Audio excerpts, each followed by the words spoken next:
ناظرین، حماس نے پیر کے روز باضابطہ طور پر اس کمیٹی کو تحلیل کر دیا جو تقریباً 2 دہائیوں سے غزہ کی انتظامیہ چلا رہی تھی۔ انہوں نے کہا کہ یہ فیصلہ اس لیے کیا گیا ہے تاکہ انتظامی منتقلی کو آسان بنایا جا سکے۔ الصوابہ کے مطابق حکومت کی منتقلی کے لیے تمام قانونی اور انتظامی تیاریاں مکمل کر لی گئی ہیں۔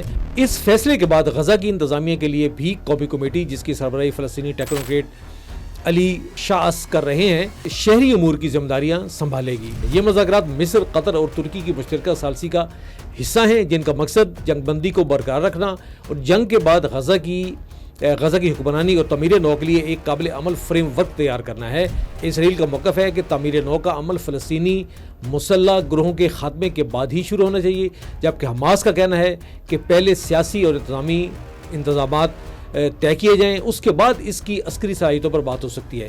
سفارتی ذرائع کے مطابق جب تک اسرائیلی افواج غزہ کے بڑے حصے پر موجود ہیں، تب تک حکمرانی کا مسئلہ ایک پائیدار سیاسی حل کی راہ میں سب سے بڑا چیلنج بنا رہے گا۔